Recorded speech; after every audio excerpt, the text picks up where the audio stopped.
There's no way that you can listen to that song without head bobbing. It gives me goosebumps. Right? It should be the anthem that opens this show because it personifies what we hope to bring here on Steel Nuts. You know who's coming up here. We love this woman. Bif Naked. And I tell you this, and I'm not kidding in any way. I first met her when I was at CKNW, and she came in to do an interview. And I was nervous because she's a badass. I mean, she's a rock and roll star, and she, got the tats, and she's famous. And I thought, oh, I'm a little bit nervous. She was the nicest person, the nicest celebrity. No, not even celebrity. The nicest person I think I've ever interviewed in my life. Down to earth, sweet, lovely, gracious, thankful. Authentic. And that, my experience, very similar to yours. Breakfast television, years and years ago, Biff came in one morning and I instantly had this love for her. Yeah. I felt safe with her. And we talked about really personal things. I know, right? And we're going to do that with her. Well, she's written a book. I don't know if you've read it, but you should. It's called BIFICUS. It's amazing. And this is one of the things that I talked about when we were doing the interview. Biff talked about when she was going through breast cancer. Yeah. Her life has been so fascinating, and her career is so varied, and it is going and going, and she's on a whole bunch of new projects. Should we get into Biff? Let's go. I'm Bif so Naked. Excited. Bif Naked is joining us from Toronto. You guys are so sweet, and I feel the same way about both of you.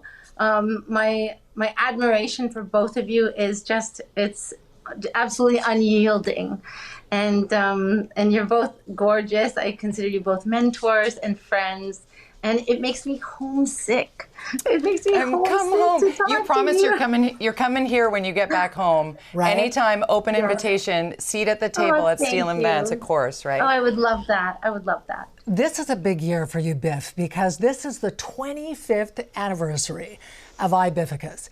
And I think, to myself, 25 years ago, man, that seems like such a long time ago, so much water under the bridge. And then in other ways, it just seems like that. And when you think back, does it kind of shock you? They're like, oh my gosh, a quarter of a century. Well, I mean, everyone, probably all of us as women, particularly, my only experiences as a woman. And, 25 years for any woman, we live lifetimes. We live lifetimes in 25 years. That's 2.5 decades.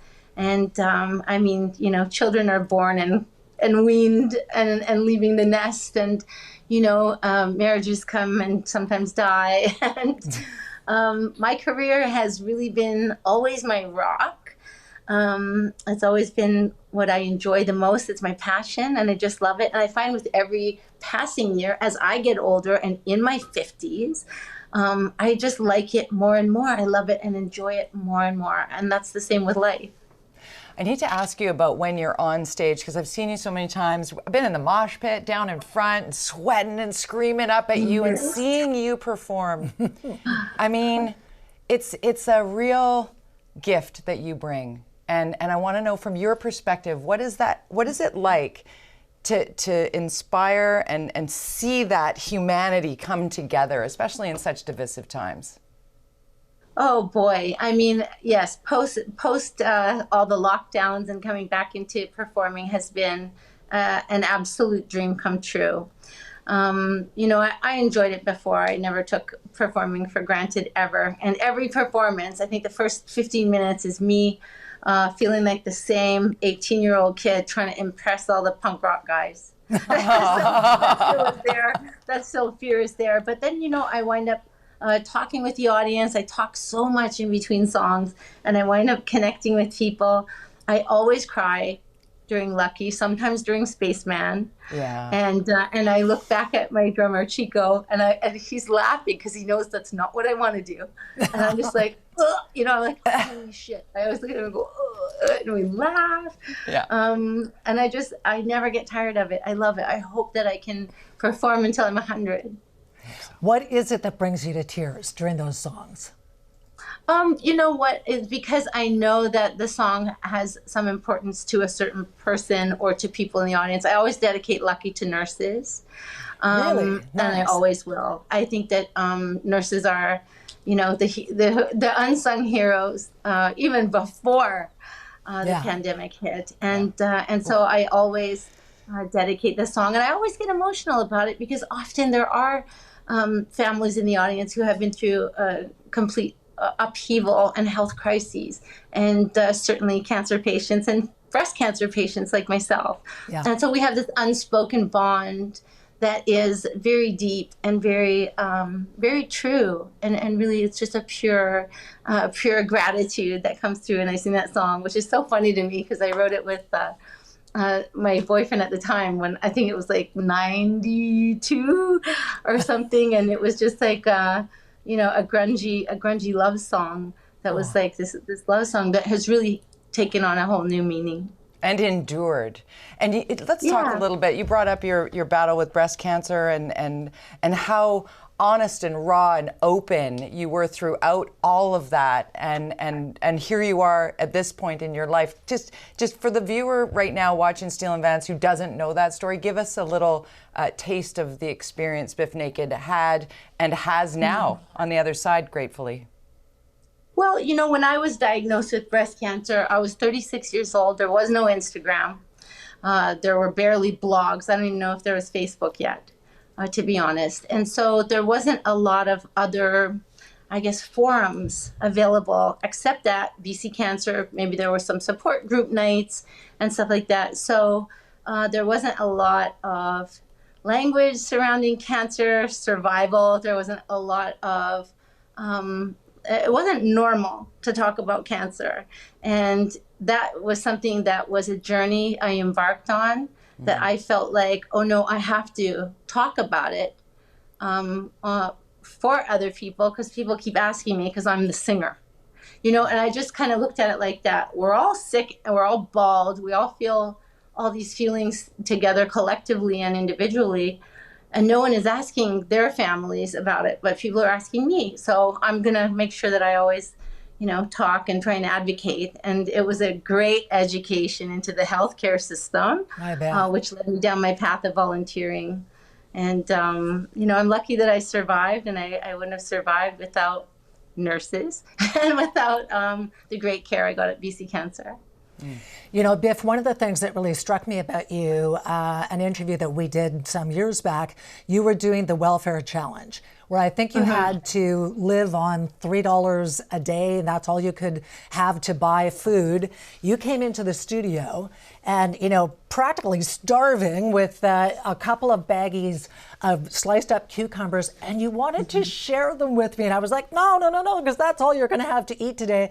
That's the kind of giving person you are. And I'm curious to know, kind of expanding that to the need that we're seeing on the street and the homelessness, the addiction, opioid crisis. Yep. How are you feeling about that? And why did that touch you to the point where you felt you didn't have to do that, but you wanted to take part?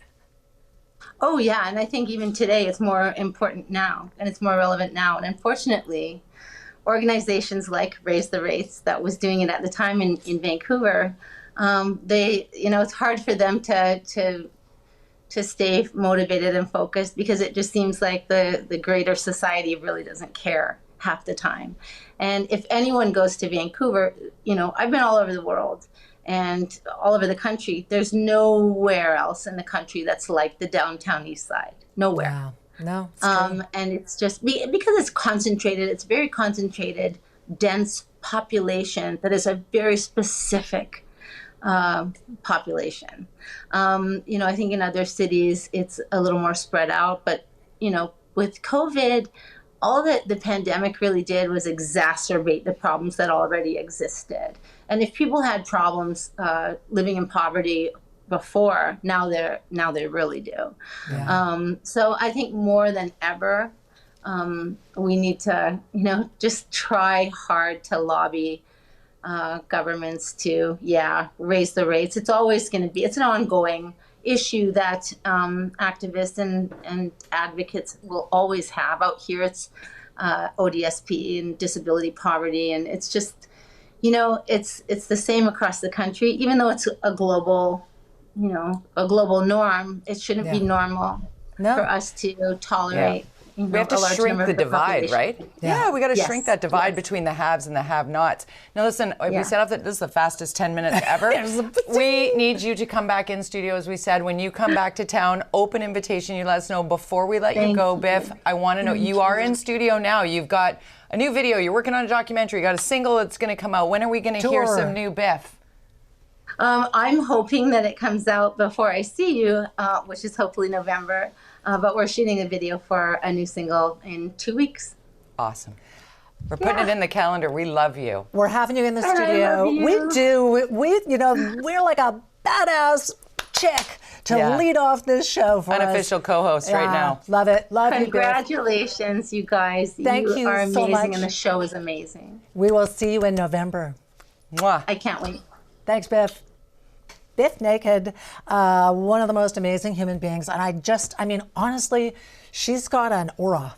She does. Of positivity. How many and just goosebumps did you have through that whole thing? I have goosebumps right now. Yeah. But, we'll put this up online in case you just joined and went, wait a minute, what just happened? Yeah. We'll make sure it's on our CHEKmedia.ca website as soon as possible. And then But we'll have first- Biff in studio Oh, God, I in can't November. All right, still ahead. Nothing to see here, officer. Just a 2,200 pound bull riding shotgun on the highway. Come on now. What the hell is wrong with people? No, that's not the segment coming up next, but this would fit. That's next on Steel and Beth. Oh, man.